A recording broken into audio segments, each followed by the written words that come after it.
cut. Welcome to the top cut. Welcome to the top cut. Welcome to the top cut. Top cut. Welcome to the top cut. Welcome to the top cut. Welcome to the top cut. Hey everybody, this is Sunny. I just wanted to stop for just a second to say that the episode you're about to hear was recorded Sunday night and the ban list released Monday around noon our time. So what we did was we recorded a new episode on Monday night that went live Tuesday. That's the one you heard Tuesday. And what you're about to hear was the one recorded Sunday. I understand that we're going to say in the podcast several times, we don't know when a ban list is coming, yada yada, but we do know about the ban list. It's just that this was recorded ahead of time. We thought that it would still be good information to have and still be a good episode, so we wanted to go ahead and put it out anyway. But I wanted to let you all know that what you're about to hear, a couple of the things in there might be a little bit outdated, but again, we hope you enjoy as always. Thanks. Hello, everybody, and welcome into today's episode of the Top Cut Podcast. My name is Sunny. I am your host. I am here with my co-host, Hello. And of course, before we get too far in, we want to do the usual and thank the wonderful patrons. So with that said, let's give a huge thank you to Cam Yang, Top Cuts, Trouble Sunny, and Caleb, Austin Johnson, Kane Martin, Marshawn Jones, Zyphris, Yeet the Feet, AD, Anthony, Leela, Dank, Nugs, Earth Machine, Best Deck, Epi, Has Anyone Actually Read Toy Vendor, HGH Cyber, I Am McLincoln, Imagine Playing Yu-Gi-Oh! In 2022, On Earth, in the Milky Way Galaxy, in the universe, On Earth in 2022 playing Yu-Gi-Oh! Did a little circle there. Little palindrome. Yeah. It's not actually a palindrome, but I see what you're saying. Jarrett Helton, Mountain Man, Oatmeal Spaghetti, Owen Alvarado, Pig, Rudolph, Sprite Farter, Super Ancient Deep CDs, Nuts King Coelacanth, Tearlament's having his floodgate in your mouth, Tindangle Doles, more like Tindangle D's nuts, Unbanned number 95 Konami, Understanding and Reading are two different things, Virtually Savior's World, You Still Play Dragon Link? Well, cry me a river while I'm dragging these nuts across your face. Those, that string of 10 names is just perfection. Zingas Khan, Aaron Gardner, Asami, Ashless Chaps, Brandon Potter, Duty Booty, Dragon Maidenless Behavior. That's been there for 3 episodes. Did you not catch it? No, I did, but it gets me every time. Yeah. Jerry Beans, man. King Henry, Old Man Red, Pin Code 143, Ray Powell, Shockmaster did nothing wrong, slaking it up, stop crying about called by, it's balance. The Meta Killers podcast tries to indoctrinate Sunny and Caleb to play Flunder, hashtag Flunder Best Deck, L plus Ratio plus Appaloosa is not a floodgate. The next post I see from you, I am ratioing you on principle. I follow you on Twitter, I will do it. Wear Appaloosa Dating Sim, Konami. And of course, I would like to take this moment, for those that do not know or haven't caught an episode, we do want to say, if you haven't already, be sure to go onto our YouTube channel. If you are listening on the Spotify or Apple Podcasts, while we do greatly appreciate your support there as well, we are putting full video, HD video, all that on our YouTube. We have bought a lot of equipment, and it would feel really good for it to be validated with views. So if you could check us out, if you like what you see, which you probably won't because it's our faces, but if you like the content, be sure to go ahead and click the subscribe button, ding the little notification bell, all those things that the YouTubers say all the time. It would really help us out a lot because we have new goals for the next foreseeable future. I don't know if it's end of year goals at this point because we've already hit all of our end of year goals. Yeah. And the end of the year is right around the corner. Oh, yeah. So I don't know if it'll be end of year goals, but we have some goals in mind that we really want to do for the YouTube page. And one of those is getting the YouTube page to 1,000 subscribers. Now, since we've added video and started doing other things, our subscriber count has jumped a lot. Who knew that when you put videos on your YouTube page, your subscriber counts fly up? But regardless, we are trying to promote our YouTube right now. We have also started YouTube Shorts, and we have a TikTok page. And you can find links to all of that in the description. And like I said, helps us out a lot. And we really, really appreciate all of the support across all of the platforms. It means the world to us. Also, we want to thank a couple of sponsors. We, of course, want to thank Millennium Threads. Millennium Threads is an Etsy store that carries all kinds of custom embroidered Yu-Gi-Oh! Apparel. They have t-shirts, hats, a couple of different kinds of hats. They have like baseball caps, bucket hats. And you can also get things like hoodies, of course. The hoodies are my personal favorite. I'm a big hoodie guy, although I'm not wearing one right now because it's really warm in the studio because we have so many lights now. But, of course, we do want to thank Millennium Threads, and you can use code TOPCUT10 at checkout for 10% off of your order, and using that code does also support the channel. Also, be sure to check out Dragon Shield. Dragon Shield is one of the largest TCG manufacturers or accessory manufacturers in the world. They have all of your sleeves, deck boxes, etc., although the sleeves is what they're most known for. And they have a new line of colors coming out. They have Ember, Wraith, Fury, and then they have Halloween and Christmas sleeves coming out, as well as Sapphire. No, Turquoise. Not gonna lie, I've been using the Wraiths. Whoo, they're nice. Yeah, I've been using the Embers, and I really like them. Although I did see the Wraith ones recently, and I'm just like, oh, they're so nice. So, Very nice, like wine red. Where it's like almost purple. I would say it's more like a More of like a reddish purple. Have you ever gotten those freezer pops where it's like a long tube and you put it in the freezer and you like freeze it and it makes a popsicle and you eat it? You mean the ones in like the plastic container? Yeah, the that plastic tube. That like always cuts the sides of your mouth? Yeah. Those. Oh God. It's the color purple that you get in those. It's a little redder than that. Just a little bit. Close enough. Also, the Fury, I would say the Fury is like that wine red color. That's fair. That's fair. Yeah, so.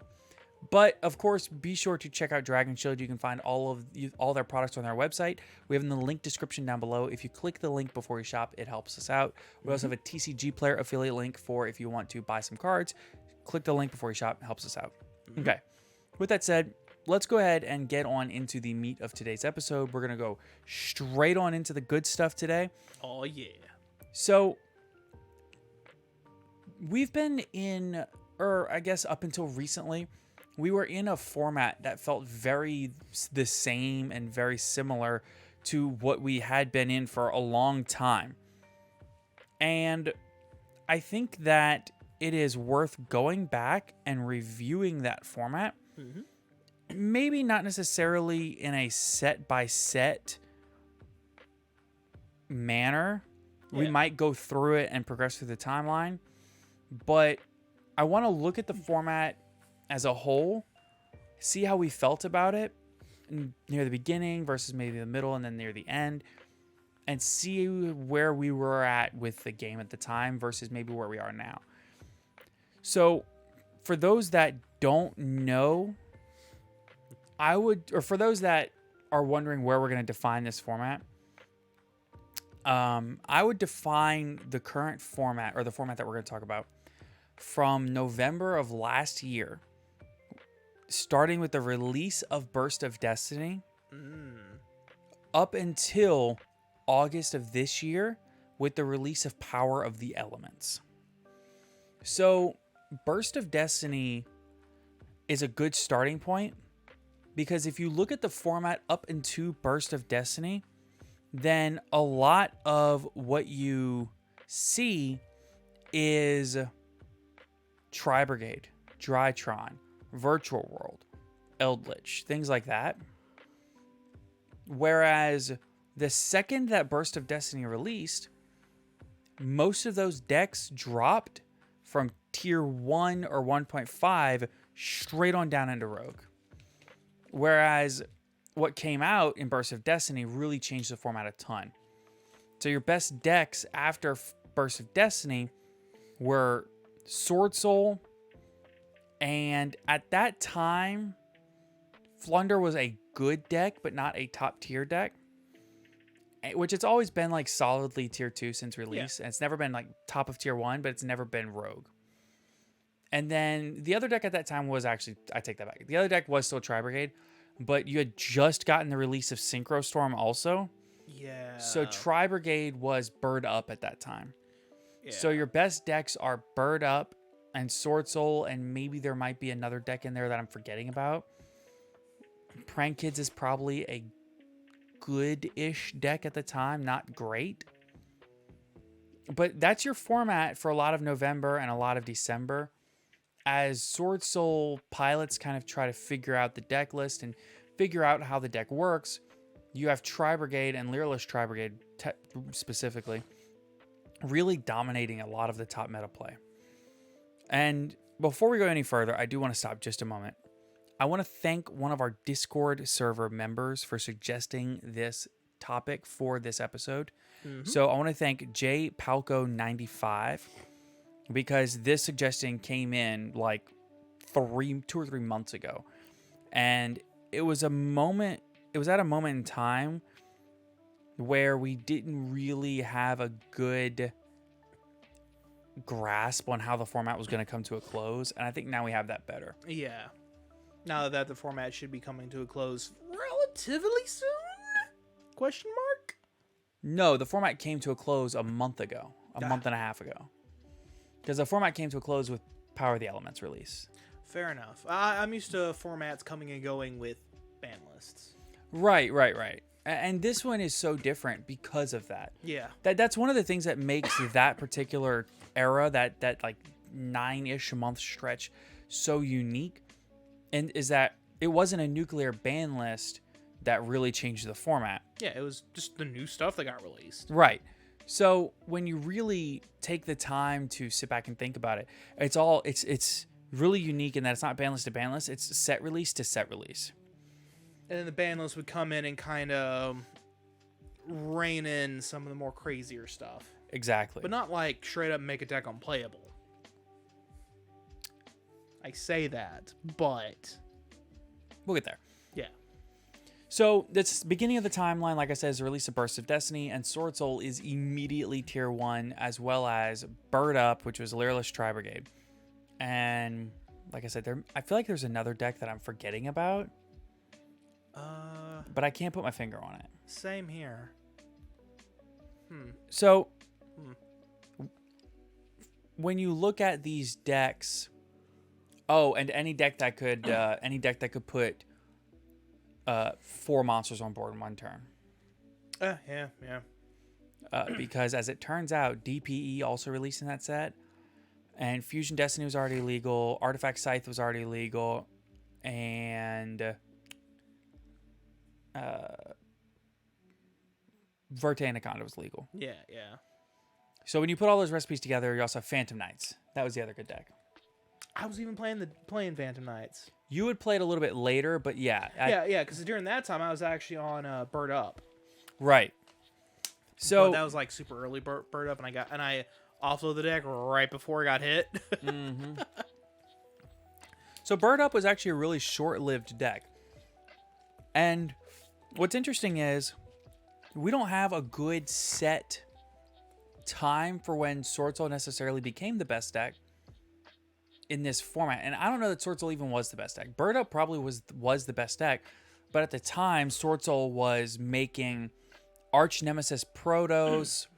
I mean, Bird Up would make the Samorg Link. I can't think of the link's actual name, but it'd make the Samorg Link and give them a negate. Samorg Bird of Sovereignty. Thank you. There's so many Samorg cards now. Yeah. So you could...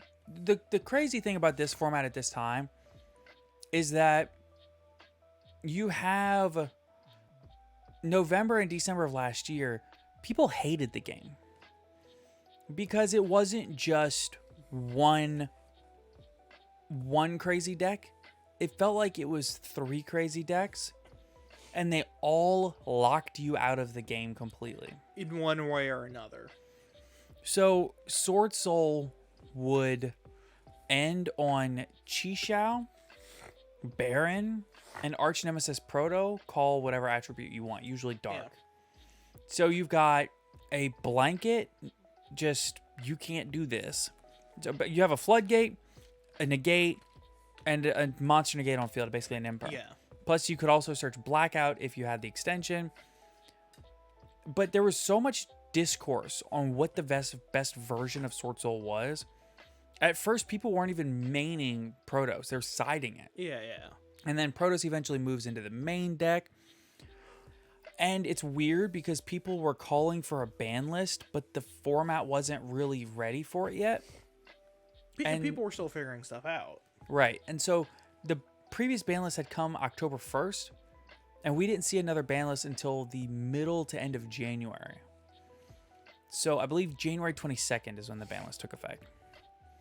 So you go from decks like Virtual World and Tri-Brigade, where you're maybe ending on interesting interactions and a banish here, a pop here, Bounce there. right, to ending on floodgates, and you have Bird Up ending on a couple of special summoned monster bounces, plus you couldn't utopic target. UDF, Utopic Draco Future, Yep.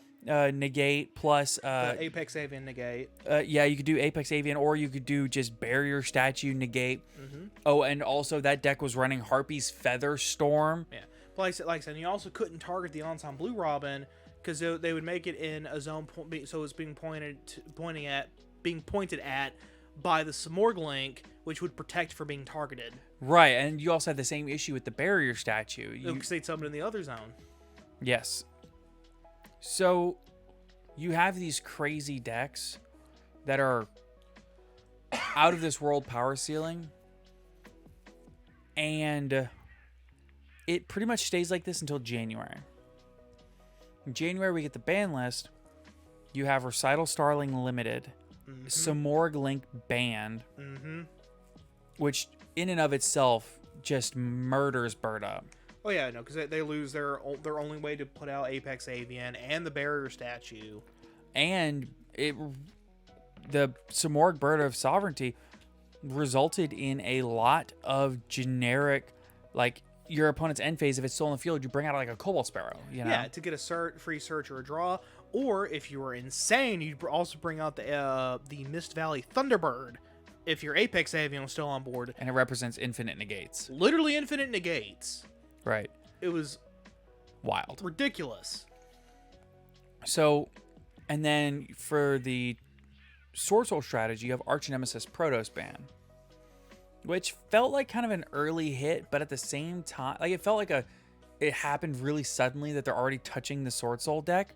To be fair, they didn't touch Sword Soul. Right. They touched Arch Nemesis Protoss specifically. Absolutely. But Sword Soul got that card banned. Yeah. But it was a very targeted thing that didn't kill the deck outright. It just reined in its ridiculousness a little bit. Right. So from there, we move on into February. And February is so interesting to me because you have the release of the set that really, in my opinion, in tandem with Burst of Destiny, but this is the other set that has shaped the last. There's three major releases that kind of shaped the entire format.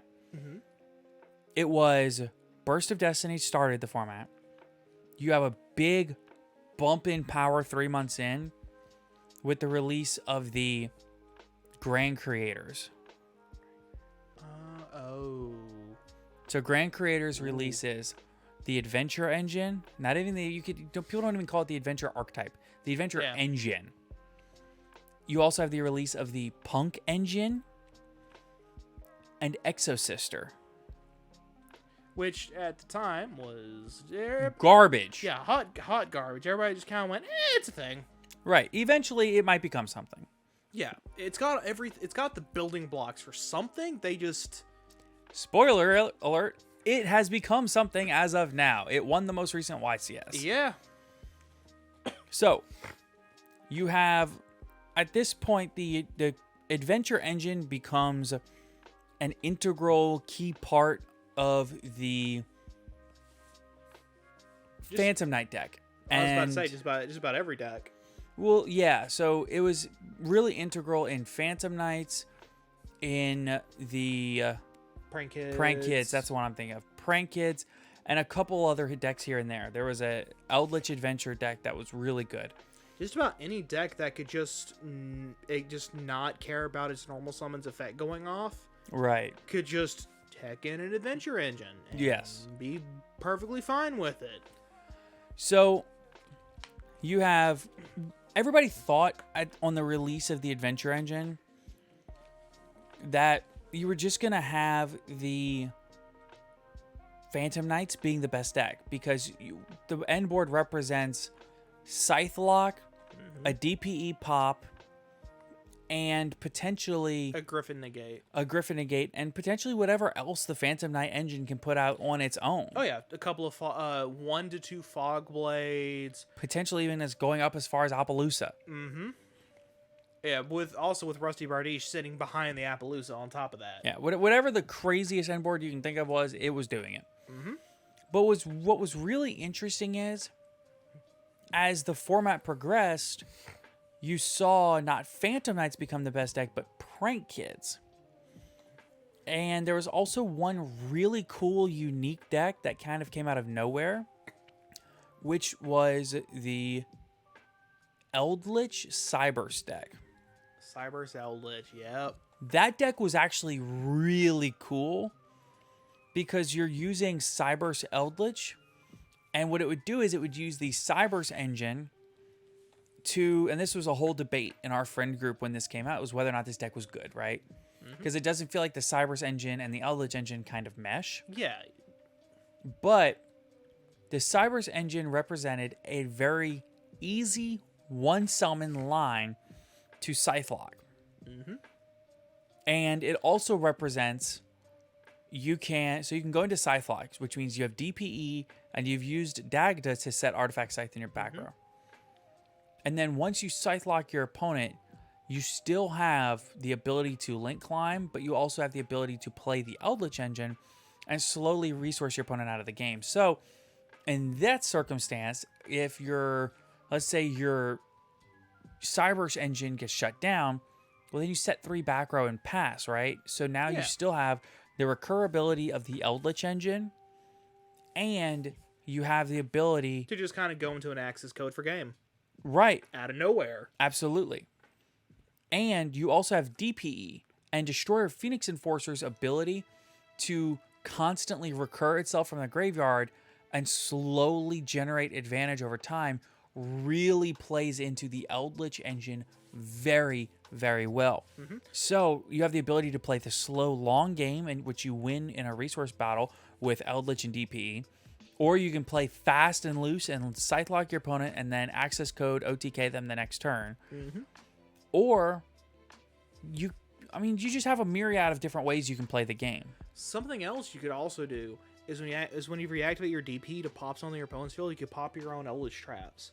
Right. To like they just have a bunch of back row. I can't conquistador it or whatever. I'll just pop the back row and the conch with DPE, and affect the conquistador to blah blah Set blah, blah. Scarlet Sanguine and keep going. Yeah, blah blah blah blah. So what this really gives you is a good resource loop and a way to the two engines can complement each other. Which is absolutely shocking that those two engines that just clash so horribly On paper. on paper, when in actuality just go together like teeth in a gear. That's such a great way to say it. Teeth in a gear. Just. Yeah, that's why I was sitting there doing that with my hands. I thought you were gonna say bread and butter or like something or peanut butter and jelly, but teeth in a gear. That's. Yeah. I like that. Yeah, it was like two different engines that were just meshed together and their gearboxes just lined up. Right. So as cool as that Cybers Eldritch deck is, the best deck, I would say in most people's eyes, by the time the format really shaped itself, I would say the best deck is Prank Kids. Because the adventure package, giving them that real quick, easy negate, let them really insulate their kind of weak combo. Well, at this time, Prank Kids Meow Meow Moo had been limited. Yeah, not weak, frail. I guess frail is a good word for it. But it allowed them to end on multiple forms of interruption now. Mm-hmm. And in an engine where your normal summon matters, but not in a sense of normal summon and then getting that monster's effect. On field, like normal summon, activate effect to search for the next piece to keep going. Right. So your engine really relies on normal summon and just link off. Therefore, because you don't use the normal summoned effect of a monster on field during your turn, it doesn't clash with the adventure engine at all. Correct. Actually, that's the reason why Adventure does so well with Phantom Knights, because all the main deck Phantom Knight monsters don't have really good on-field effects, Right. if they have them at all. And then even then, the only one that I couldn't think of off the top of my head that had them was Ragged Gloves, and even then, that still required him to be used as material for an Xyz summon. Yeah. It's really crazy to me how quickly Phantom Knights fell off when you got deeper into the format. It was a really great deck, but I guess the engine was so big and you needed so many hand traps to play against your opponents. Yeah, yeah, because that package was gigantic. Because not only did you need a full-on Phantom Knight package, which was like 3 cloak, 3 boots, 1 glove, 1 shade brick, not a shade brigandine. You had shade brigandine. I don't remember. It was like 15 cards just for the PK stuff. Right. Then you also need your 3-axis engine, in case you don't draw enough Right. PK stuff to do anything. So you need that 3-axis engine of like Tour Guides and Kagamucha Knights, Right. the And then Psychic Wielder, yeah, the Psychic wielders. Tracer, Yeah. the Dangers with Tsuchinoko and Jackalope. there's just so much peripheral that you have to fit into the deck that you look at like a 45 card list and you're like, wow, this is crazy. I don't have any You- hand traps yet. Yeah. Or well, yeah. It's like, oh, I'm running like 10 hand traps. Right. Whereas you look at the Prank Kids deck, you're like, cool, I'm running 16 Prank Kid names, which is 3 of each of the kids, 3 place, and 1 terraforming. And then I'm running like an 8 or 9 card adventure, 9 card adventure engine. And the rest is hand traps.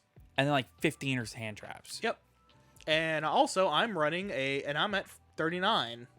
Oh, yeah. So Huh. let's think. 16 plus 9 is 25. Yeah, So 15 let's say hand you run traps. a dozen hand traps, and you run a 5 card DPE engine. And even then, like, it's only 3 cards in the main. It's 5 cards in the main. At the time, Fusion Destiny was at 3, Oh. and then Celestial Dasher. I'm used to Fusion Destiny being a 1. It's always been at 2. Okay, yeah. I'm used to it being, not it being a 1, but like only using 1 copy, because you only need 1 copy, technically. Well, once it got semi-limited, and the next ban list changed a lot. Anyway, Yeah. so what we're looking at now is you have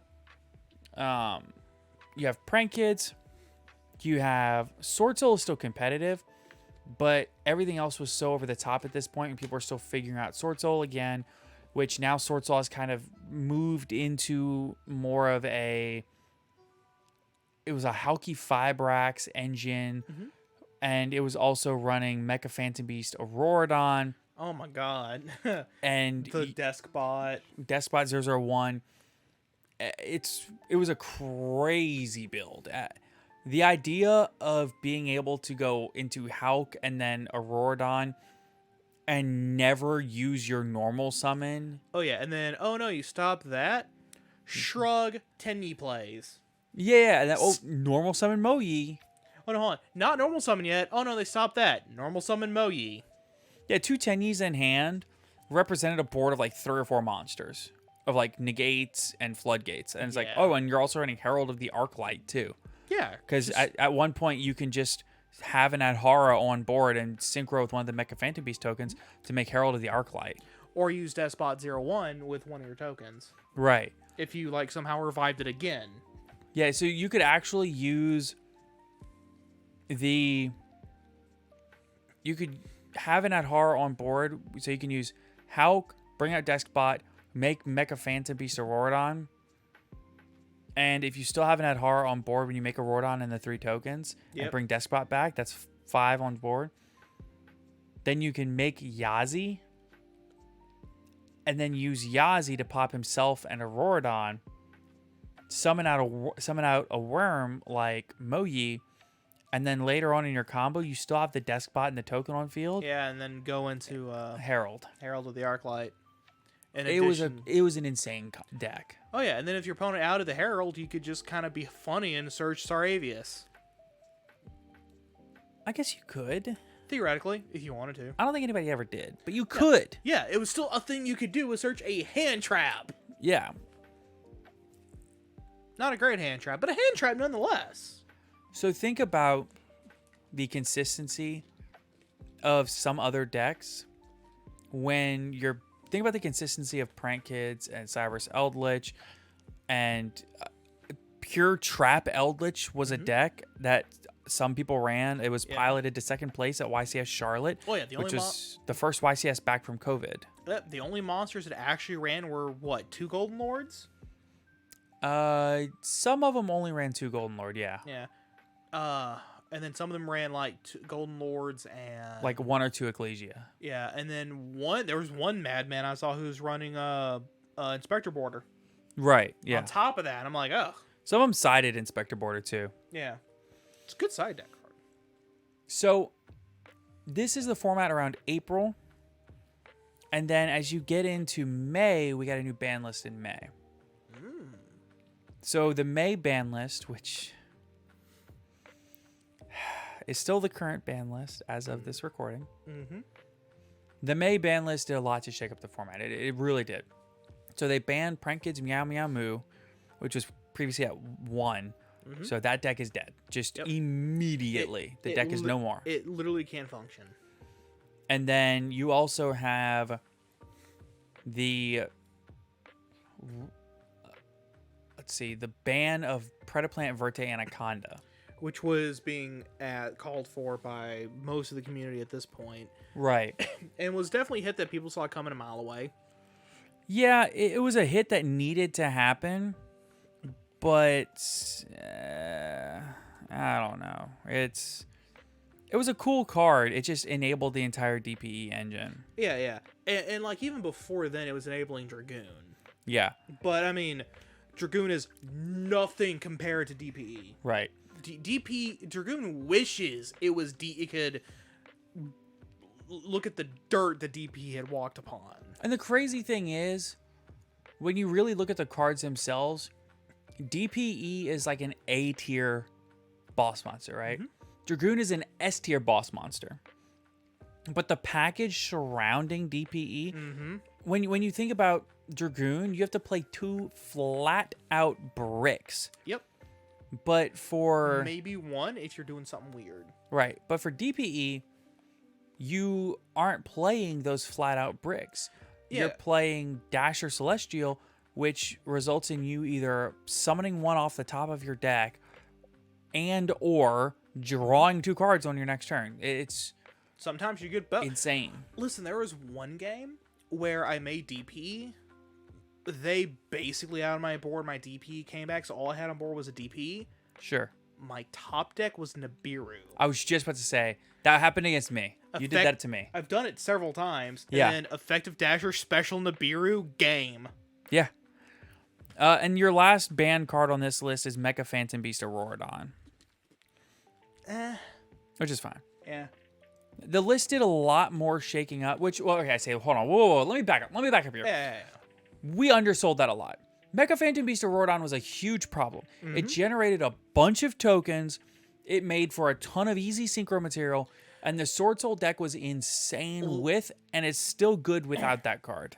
And like, not only that, literally any deck that was running tuners and non-tuners, any synchro deck could go through that line. Yes. Any of them.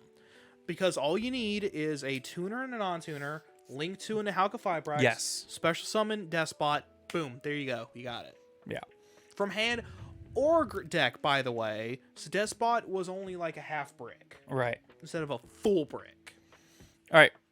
Your unlimits on this list, and this list is just so much easier for me to remember than the January one because I have it pulled up. Yeah, yeah. You had, so these are the newly limited cards. Jet Synchron went from 0 to 1, and it's been mostly fine. Surprisingly so. It's still a great card. The only time I've ever seen it used in a toxic way, toxic in quotation marks, Right. was an exactly a weird punk deck where they would they would end their turn with a Halqifibrax, and then they tag the Halqifibrax out into Formula. no Hot Red Dragon Archfiend King Bane or something, the one that just says you can't play any cards. Hot Red Dragon Archfiend King Calamity. Yeah, the one that's just like, yeah, you don't get to play any cards. I don't think it's not that they tag out into that. They Yeah, tag they build a board. Jet Synchron is pretty integral in building the board. Yeah. And then at the end of the board, they you tag out into Formula and then use Formula to quick synchron, synchron yeah. into it. Yeah. But- Also, Oh. something not mentioned on the January ban list, Fairy Tale Snow was moved from 0 to 1. So Which, as Terry Pratchett once said, was a move that everyone hated. no, a lot of people loved that move, but everybody hates it now. Yeah. We'll get there. So then you have Performer Pal Monkey Board went from 0 to 1, has done nothing. Lots of initial fanfare, has done nothing. Yes. A newly limited card is Red Rose Dragon. So we actually totally spaced on this deck. Also at YCS Charlotte, a new deck came around, and this deck was only premiered at YCS Charlotte, and it just very quickly took over the format. There was a deck called Based. I was calling it Rose Dragonling for the longest time. But it's not Dragon Link. This is a different deck. Oh, okay, you know. Okay, so this deck was called Based. Some people called it Rad. So Oh, that deck. Okay. some people called it Bad, which is an actual name. So Based represented, I don't know quite what the B was, but I know it was Adventure, Synchro. The E is something, and then you have Dragon. I don't remember. So I know. Maybe Basil Rose Shoot. Maybe. I remember originally it was just called Synchropile. Yeah. So basically, you use Red Rose Dragon in conjunction with Rox Rose Dragon with the Adventure Engine. So the Adventure Engine make an early negate, and then you use your Adventure token as synchro material. That way you can start building a synchro board using the Magician's Souls cards. Okay. It was Brave, Artifact, Scythe. Okay, sure. Let's see.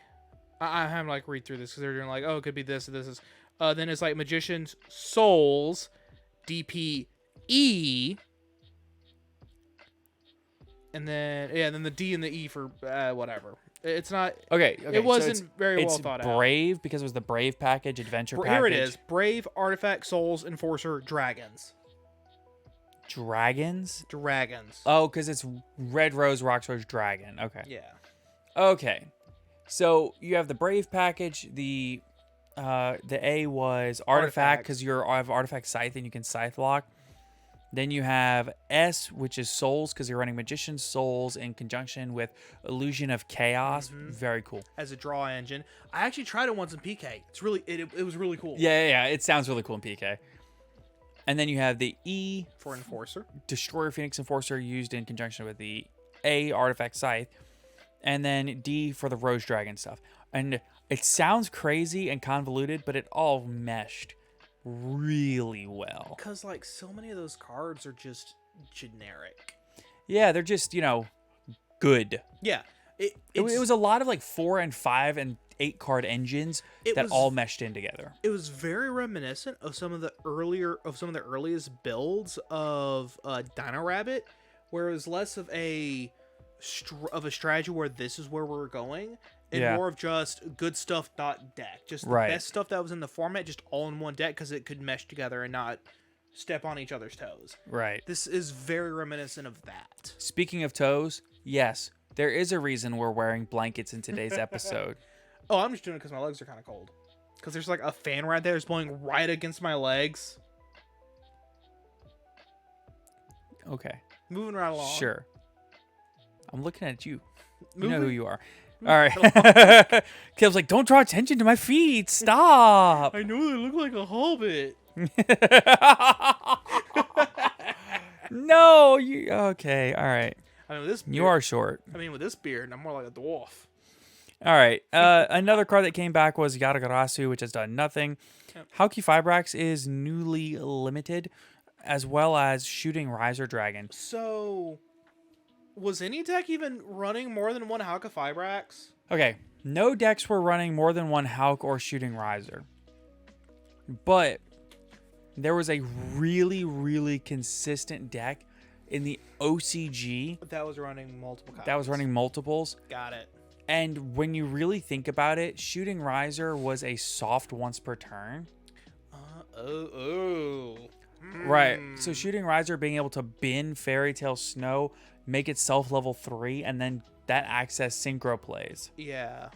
Special summon, then you can just special summon the snow. All right. And And go into a new Shooting Riser. yeah, and then Snow is not once per turn, Then so it again. yeah. Yeah. It's got some crazy implications, and it was actually hilariously a Hot Red Dragon Archfiend King Calamity easy line, and that's why they didn't want it. But Yeah, guess what? it- It happened anyway. It was a hit before it became a problem. Right, exactly. What is the word I am trying to think of for that? Proactive. Thank you. It's a proactive Yeah. act instead of a reactive. Yeah. Change of Heart is newly limited, which is cool. Has done nothing. I haven't really seen any lists playing it, but it's a cool card. I played it once for the meme of it Yeah, same. because Regeki's better. And it's at 3. Yeah.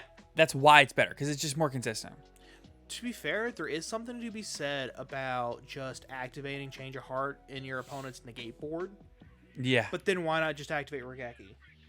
Well, I think there's something about being able to take that opponent's monster and use that as synchro, link material, tease material, etc., and just having that's the fair. body. Use their monster as a starter. Right. Time Seal is also newly forbidden, or newly limited from forbidden. As has done nothing. Yeah. Then you have Dynamite, the True Draco Fighter, is newly semi'd. Great for Drago players. Sure. Cyber Angel Ben 10 is now semi'd. Fire Formation Tenki is now semi'd. Pot of Desires, Trickstar Light Stage, and Wall of Revealing Light all semi'd. And then Night Assailant, Trish, Mirage Stalio, Hero Lives, Salamangreat Circle, and Scapegoat all came to 3. The Night Assailant, though, was because it got errated. Yeah. Fusion Destiny and Nadir Servant were actually both limited on the January list. Yeah. The errata they made, by the way. So the issue with Night Assailant before is that when Night Assailant gets discarded, you can add a flip monster back to your hand. He himself is also a flip monster, so he would just add himself back, a different copy of him back. Right. They errated him to now instead of saying accept this card, it says accept Night Assailant. So no more infinite loops. Infinite resource loops. Big unfort. So after this, you have the release of Dimension Force. Dimension Force came out and it didn't really do a ton. It released the Therion package, but more what you saw at this time was people converting their based decks into more of a punk synchro deck. So With a small Therion package. yeah. And then Eventually the Therion package was just pushed out though. Yeah, and then plant decks really started using Therion.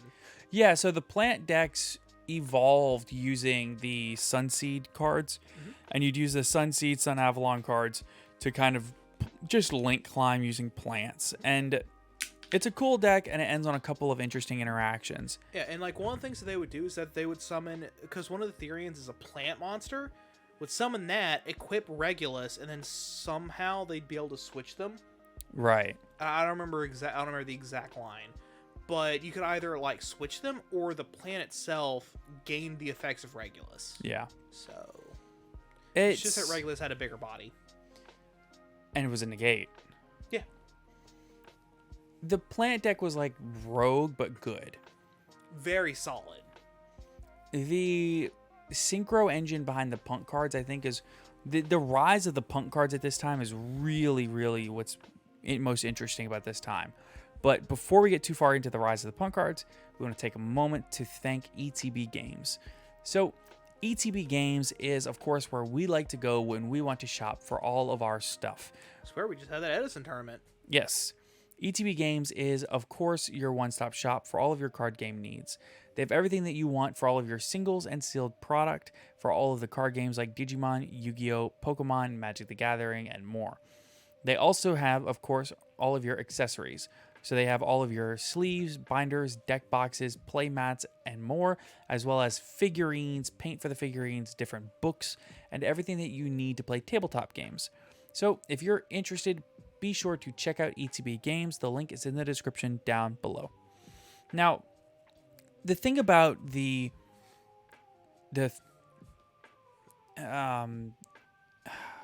Punk deck, Yeah. Dimension Force released a card called the Noah Punk Deer Note. And I don't know what it was about Deer Note that gave the engine so much more resiliency. Yeah. Maybe just an extra body on board, whatever it was. But the ability of the Punk deck to keep pumping out resources and monsters kind of turned around from the Rose Dragon engine to a Punk engine now. But with Verte Anaconda banned, you're not running a DPE engine. So it's just Punk synchro pile with adventure, and it was really good. So it went from based to BADPD. I think it would be SAP. SAP. Synchro Adventure Punk. Yeah, let's go with SAP. Yeah. I don't think that it ever had a real name. Yo, add a plant engine in there, it's Tree Sap. Oh gosh. And so, of course, right around this time, you also have the release of the new structure deck, Albash Strike. Oh my god. Albash Strike represented a huge shift in the meta in that it released the branded fusion as well as Tri-Brigade Mercurier, which is a pretty important part of that strategy. And of course, Mirror Jade. Yeah, and there was a branded continuous spell. Continuous spell? Yeah, they actually run it. That wasn't released in the structure deck. I thought it was. Nope, they already had that. Okay, never mind then. And you also had branded and high spirits as well as branded opening. Branded opening was the crazy card. It was a super rare back in, I believe, Dawn of Majesty or Lightning it was Overdrive. Expensive. Yeah, it got up to $30 or $40 for a super rare. That being said, that structure deck also came out with some really cool tokens. I'm not gonna lie. It did. It had like 6 really cool tokens. And like they were all like had like stories on them in flavor text. Yes. I was like, oh, keep doing that. Top tier token game, honestly. I just wish they all would have been super rare. That's my one gripe with the tokens. So. Yeah. But of course, we also at this time want to talk about the format, not just the releases. So the best deck was, or I don't even know that I want to say the best deck, but the most represented deck at this time was probably Branded Despia. I think part of that was just how cheap it was. Well, you say that. Aluber was not in the structure deck. But he had a reprint coming like literally right around the corner. True. Okay, so Aluber got a reprint of like probably about 2 or 3 weeks later. Yeah. Maybe about 2 weeks later in Ghost from the Past 2. Yeah. So I think that was a big part of it. And, Yeah. And then of course a lot of the people who were going to play the deck had either already gotten their Alubers or were waiting on the Ghost from the Past 2. reprint because they announced that months in advance. Well, they actually didn't. So the structure deck came out in late May. And Ghost from the Past 2 came out like a week later, and we didn't have spoilers until like right when the structure deck released. I remember us talking about Aluber being in there, like, But it wasn't too much before the structure deck. It was right around the same time. Because I remember at the regionals, like a few weeks before the structure deck, everyone was like, "Oh man, I need to get my Alubers," because Alubers were at like $150. I know somebody that paid $130 each for Alubers at regionals. And then 2 weeks later, they announced the reprint. Yeah, and the reprint was like $5. I think it was 8 on release, and it settled around like 7 or 6, Yeah. and now they're like $1. Yeah, I remember there were $5 for a long time. Just think, that deck has not gotten a hit on the ban list at all. It went from the most represented deck in the room to the main cards for it are $1. Yep. And And the thing is, it's not that it's a bad deck. It's actually a very solid deck. It's just that it got power crept. So from there, we end up in this weird state where you have the branded Despia as one of the top decks. Then your other top decks are like the Punk Synchro deck and Sword Soul, which is still just like chilling. Oh yeah, just doing its thing. Yeah. And at this point, the only deck that you really have, the only event that we have coming up at this point, as we get in from June into July, we only have one more event coming, which is Nationals, which was won by Sword Soul. But Sword Soul was playing a really weird kind of going second build running Mystic Mines. Which brings us to then the next week. When people start realizing Mystic Mine is a good card. Well, the next weekend, Power of the Elements released. Like a week and a half later. Just in time for everybody to realize just how good Mystic Mine is. Yep. So now we are here. We have arrived at the current time. Power of the Elements released on, I believe, August 5th or 6th. Because I know August 6th is when we had the regional. It's been a while. 6 weeks. And Tearlaments won Oceanics, and out of 6 major tournaments, that's the only one that either of those decks have won. Really? Yeah, okay. So your major events, so YCSs and Nationals. You have North American World Championship Qualifier, which was won by Sword Soul, Mystic Mine. Then you have Euros, which was won by Rika, Mystic Mine. Then you have YCS Brazil in Rio de Janeiro, which was won by Mystic Mine Burn. Ugh.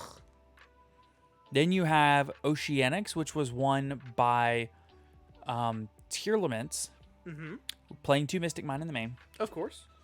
Then you have YCS Niagara Falls, which was a couple of weeks ago, which was won by Exosister, playing Mystic Mine in the main. And Dimension Shifter. That is some really good Yu-Gi-Oh cards. Yeah. There's like this amazing picture that I'm glad that the guy whoever got the picture was in the perfect spot for this, where it was Jesse Cotton getting de-shiftered, and just the look on his face. Just like just classic look. Just like a really dude. Honestly, how are you not prepared for Dimension Shifter at this point? I mean, it's a known Or card. Mystic You can Mine. game plan around it. It's Yeah. That's a whole copy pasta within the community. Jesse Yeah. Cotton posted 2 weeks before the event, or a week before the event. Honestly, with all due respect, how are you not prepared for Mystic Mine at this point? And so then people were just copying and pasting it, and then just replacing Mystic Mine with D-Shifter. Right. That said, I have an enormous amount of respect for Jesse Cotton as a player. He got second place at YCS Niagara, and he lost to Exosister, which is literally built to beat Tearlament. You're playing Very specifically. right. You're playing Dimension Shifters. You're playing Different Dimension Ground. Yeah, well, not that, but was he? Yeah, I remember him having. I think he had a different Dimension Ground in there too. That would be wild. I didn't see that in the list. I don't remember. Because it's literally D-Shifter, but only on your opponent's turn. So you have D-Shifter, Mystic Mine, whatever else this deck is teched out to do. The idea that this deck does all of this is just so tuned toward beating Tearlaments, which was the deck to beat going into the event. And then which is why Sprite had the highest amount in top cut, was because everybody was tuned in on Tearlaments. But then you also have to remember that Tearlaments also does a whole lot of stuff with their graveyard effects. Right. And those are the decks that Exorcisters are designed to prey Absolutely. upon. Which is They why are the Exosister... apex predators. Yeah, which is why Exosister, the 3rd deck out of Grand Creators, whoa, we circled. That's why that deck is so competent right now. That's why it was expected to be good later after Power of the Elements, and it has. So Oh yeah, it's why Marthas were so expensive. yeah. So that's where we are today. Your best decks are Sprite and Tearlament, with everything else being a clear step below. It has been 4.5 months since we've had a ban list, and It's time, Konami. If you're Please. listening, it's time. We need a ban list. We don't even necessarily need a ban list per se, just even an acknowledgement that we're working on it. Right. Just an acknowledgement. So, okay, let's do a couple of mailbag questions before we get on out of here. Woo. So, if an archetype or deck has consistent tops at regionals and YCSs but does not win them, is the theory crafting or deck philosophy of the deck incomplete or wrong? Adagnister won a single event right before the release of Lightning Overdrive, and I've seen consistency recently but 0 wins, even though they have the deck space to tech whatever they could ever want. That's an interesting question, actually. So I think it's possible that the theory of the deck is incomplete or wrong. That's absolutely a possible theory. And it's worth exploring the theory of the deck. The other side of it, though, is you have to wonder if the deck is always just slightly outclassed by the other things. So even as the deck gets innovated on, these other decks Or getting, sure, Adagnister is getting better, but other decks are also getting way better that much faster due to sheer power creep. A combination of power creep and then also just is it just just random cards that people haven't thought about in a decade all of a sudden becoming not only viable but broken. Right. What interesting innovations on previous decks have you seen? Verna Sylphs in Earth Machine, Crawler, Soma, and Bee Trooper, Circular in Adagnister, etc. I loved the pivot from Zodiac Tri-Brigade to Bird Up. I think it was very cool. It was an innovation and a tech that, granted, relied a lot on the release of new cards, but I think it's very cool. And also Circular in Adagnister is also crazy. Oh yeah, no, that's oh my god.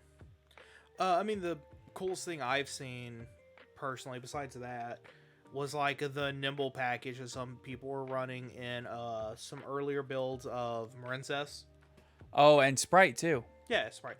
The Nimble package though was like Nimble, Angler, Beaver, and Silent Sea Nettle. Oh, okay. I didn't realize they were running the Nimble Anglers and Beavers Because they're all water. Oh, okay. Also, Cyberse Eldritch was an amazing innovation. That was extremely cool. Have you watched Clanad? No. Neither have I. So It is down on my list though, because apparently it's good. yes. So no, we didn't cry. Do you prefer a board of negates or a board with 1 to 3 negates? A board of negates or a board of 1 to 3 negates and a couple other forms of interaction.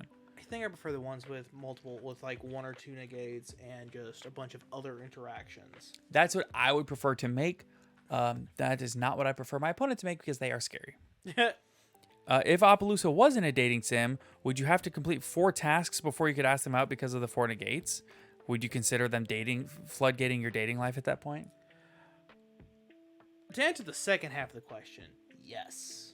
In that exact circumstance, and only that exact circumstance, Appaloosa is a floodgate. No, they're gonna clip that. Don't. Good. But for the first part, in my opinion, that would really depend on the actual mechanics of the dating sim. You know what I mean? Maybe. I still don't think it's a floodgate. Just like you can eliminate the negates of Appaloosa, you can eliminate those tasks. You have reached your 2 goals for this year for the podcast, which was 100,000 total plays and 1,500 followers on Twitter. We crushed them both. Do you have new goals set? They're not goals for end of year, but if we get to them before the end of the year, that'd be crazy.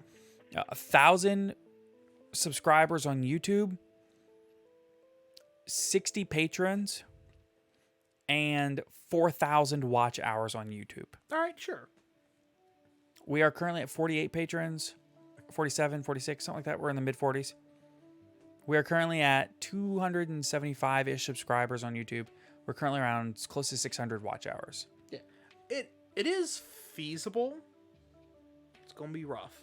Yeah, keep in mind those are the numbers for monetization on YouTube because money's good. We want more equipment. Yeah, so we can get better equipment, just make everything better. Yeah. What is the best fast food burger? Not casual fast like Five Guys. Fast food like reasonably cheap and has a hint of regret in every bite.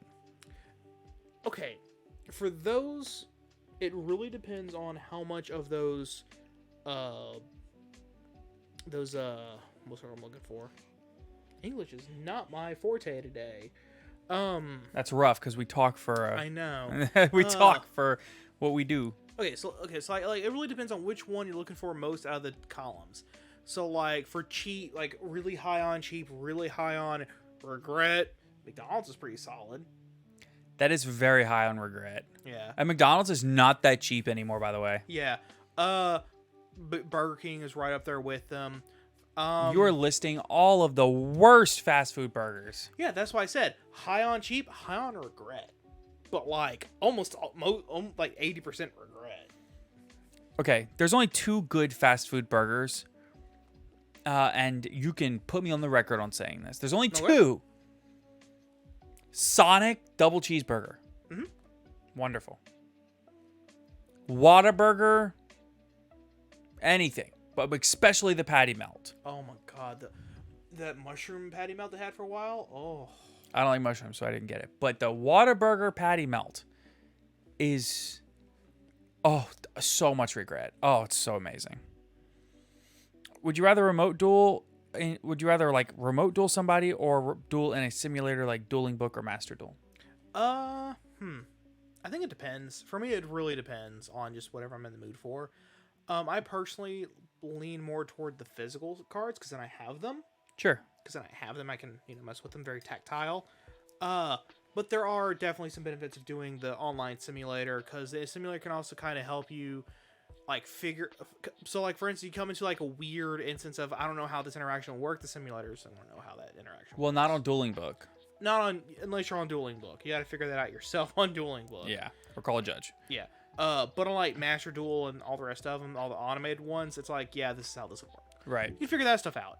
However, then since everything is automated, You can argue that it doesn't really buff your skills as much. yeah, but it can at least give you an idea of, okay, so like I activate this search, this is what I can search with it. Right. So my thing is, I don't like simulators at all. I don't like Dueling Book unless I am playing with somebody who does not have paper cards and wants to play like a retro or something. I don't like EDO Pro unless I have a reason, like somebody has asked me specifically for EDO Pro, which I try to avoid. And I don't like Master Duel because of a lot of reasons. That's a whole episode on its own. Yeah. You know what my biggest issue with Dueling Book is? Using Pot of Extravagance Yeah. is a nightmare. Yeah, it's crazy. Not the Banish 6, it's the not Pot of Extravagance or Pot of Prosperity.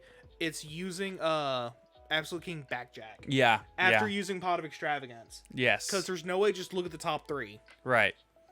You have to like banish them face down, and then your opponent has to just kind of trust that you're putting the right cards back. Yeah.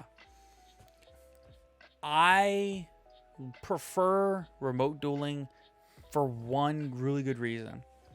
I think that there's so much lost when you don't have true interaction with your opponent. There's so many little things about the game from a competitive standpoint that you get when you can, read what your opponent does, when you can see the things that your opponent's doing, how they're handling themselves. Did they just lay their hand down and then when you got to summon 5, they're all of a sudden checking their hand constantly? Did they react suddenly when you went to search a card and they thought for a minute and they said, no, you're good. And then, okay, well, maybe they have Ash, maybe they have Nib, and did they react when you normal summon a monster and activated effect and now they have to think? That's an Imperm or a Veiler. You can read so much from your opponent's reactions. What they do says everything.